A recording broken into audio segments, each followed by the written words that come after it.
আমি এখন কথা বলবো বুমেরাং সিনেমার ট্রেলারের ব্যাপারে। এই মুভির ট্রেলার ড্রপ করা হয়ে গেছে কিছু ঘন্টা আগে।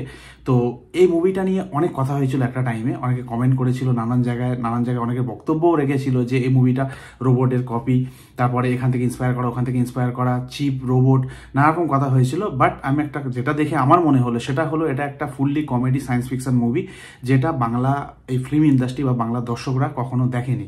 তো জিতের হাত ধরে নতুনভাবে একটা ফ্রেশ কন্টেন্ট আমরা পেতে চলেছি, এটা অস্বীকার করার জায়গা নেই।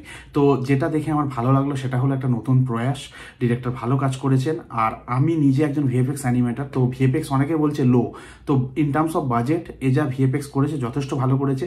আর আলাদাভাবে যেটা চোখে পড়ে সেটা হচ্ছে রুক্মিণীর অ্যাক্টিং, যেটা অ্যাজ এ রোবট যে অ্যাক্টিংটা উনি করেছেন অসম্ভব সুন্দর।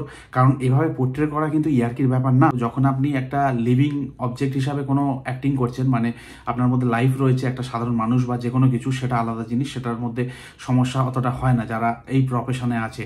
কিন্তু যখন একটা লাইভলেস অবজেক্ট, যেটার কোনো রেফারেন্স নেই, হয়তো কোথাও থেকে রেফারেন্স কিছু জোগাড় করে আপনাকে করতে হয়, যেটাকে আপনার নতুন করে ফুটিয়ে তুলতে হয়, সেটা কিন্তু অনেক চাপের থাকে। এটা রুক্মিণী করে দেখিয়েছে। ট্রেলার জুড়ে যতক্ষণ দেখেছি আমি, ততদূর মনে হচ্ছে যে খুব ভালো উনি পোর্ট্রে করেছে, এটা আলাদাভাবে চোখে পড়ছে। আর সব থেকে ভালো লাগছে যে জিনিসটা হচ্ছে কমেডি এলিমেন্টগুলো, প্রত্যেকটা জায়গায় কমেডিকে হাইলাইট করা হয়েছে। এবারে আসি ভিএফএক্স এর ব্যাপারে। মোস্ট ইম্পর্টেন্ট পার্ট এই মুভির যেটা হতে চলেছে সেটা হচ্ছে ভিএফএক্স। এবার বাংলা ফিল্ম ইন্ডাস্ট্রিতে ভিএফএক্স সেভাবে আমরা দেখিনি। আগে অনেক মুভিতে ভিএফএক্স এর কাজ হয়েছে, কিন্তু সেইভাবে জিনিসটা এক্সিকিউট হয়নি বা দর্শকের ভালো লাগেনি। আমরা ক্রিটিসাইজ করেছি, আবার কিছু কিছু ক্ষেত্রে ভালো লেগেছে, আবার কোথাও আমরা মেনে নিয়েছি বাজেটের কথা ভেবে। এই মুভিটার ক্ষেত্রেও যখন এর ফার্স্ট লুক এসেছিল, তখনও অনেকে বলেছিল এটা বাজে একটা মোশন পোস্টার হয়েছে, তারপরে পোস্টারও বাজে হয়েছে, তারপরে টিজার দেখেও বলেছিল যে সে ধরনের ভিএফএক্স না।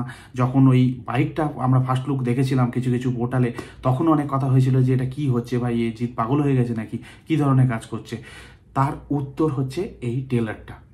আমি একজন ভিএফএক্স আর্টিস্ট, আমি জানি কোথায় ল্যাগ আছে, কোথায় না ল্যাগ আছে। হ্যাঁ, যারা চোখ আছে অবশ্যই অ্যাজ এ অডিয়েন্স বা যারা রিভিউয়ার বা ক্রিটিক রয়েছে তারা নিশ্চয়ই বুঝতে পারবে, সেটা আমি তাদেরকে ছোট করছি না। বাট আমি এই জিনিসগুলোর কোরগুলোকে জানি, ডেপথটা জানি, তো সেই কারণে আমি একটু হয়তো বেশি বলতে পারবো বা বেশি আলোকপাত করতে পারবো এই বিষয়। তো ভিএফএক্সের ব্যাপারে দেখুন, বলবো না যে পুরো বিশাল কিছু হয়েছে বা চোখ ধাঁধানো কিছু হয়েছে, বাট যতটা হয়েছে সেটা বাংলা ফিল্ম ইন্ডাস্ট্রিতে আগে হয়নি, বাংলা কোনো ফিল্মে আগে হয়নি। মানে আপনার লাইভ অবজেক্টের সঙ্গে পুরো সায়েন্স ফিকশন যেটা ভিএফএক্স এর কাজ হয়েছে সেটা খুব ভালো, মানে আপনার ম্যাচিং করেছে, মানে যেটাকে আমরা বলি ব্লেন্ডিং খুব সুন্দর হয়েছে। তো যার জন্য জিনিসটা চোখে পড়ছে না।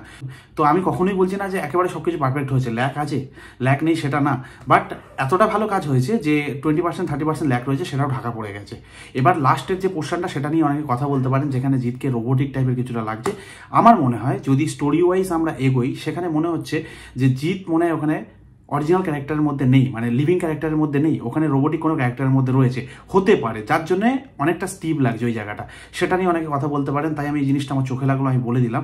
তো যেটা আমি বলছিলাম যে একেবারেই সব কিছু পারফেক্ট হয়েছে সেটা একেবারেই আমি বলছি না। যেহেতু আমি কোডটা জানি, ভিএফএক্স অ্যানিমেটার আমি, সেই হিসাবে আমি জানি। আর এদের একটা বাজেট রয়েছে, সেই সীমাবদ্ধতার মধ্যে দিয়ে যে কাজটা করা হয়েছে যথেষ্ট ভালো করা হয়েছে।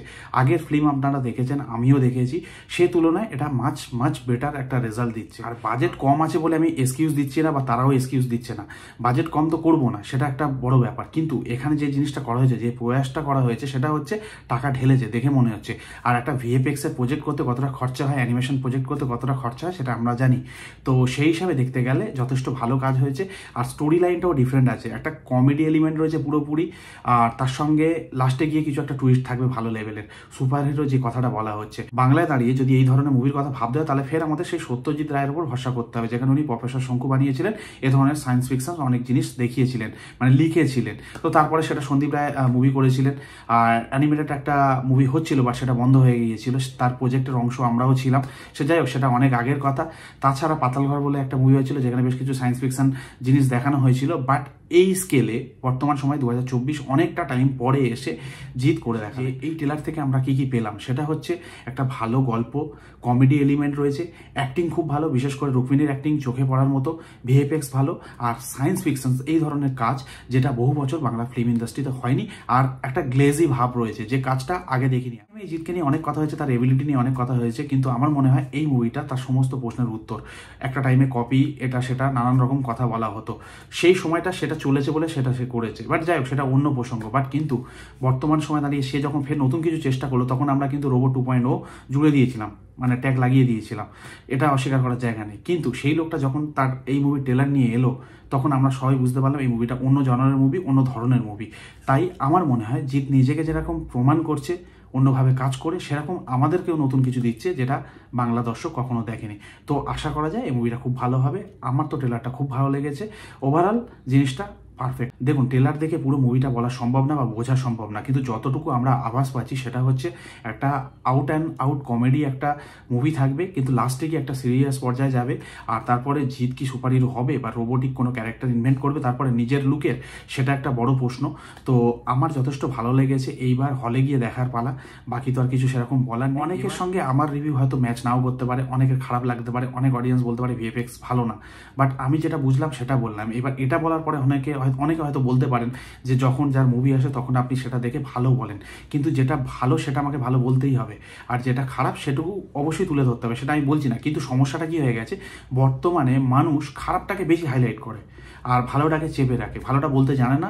জিতে চেঙ্গিসের সময়ও দেখেছি অনেকে সেটাকে ডাউন করে চলে গেছে, বাট কিন্তু সেটার অ্যাপ্রিসিয়েশন সেইভাবে তারা দেয়নি। তো যাই হোক, আমার যেটা মনে হলো সেটাই আমি বললাম। এর আগে সে যেই হিরো হোক না কেন, সেটা আমাদের দেব হোক, ওদিকে সাকিব খান হোক, প্রসেনজিৎ চট্টোপাধ্যায় হোক, অঙ্কুশ হোক, যেই হোক, যার যেটা ভালো লাগবে আমি সেটা বলবো, আর ভালোটাকে আমি সবসময় হাইলাইট করবো।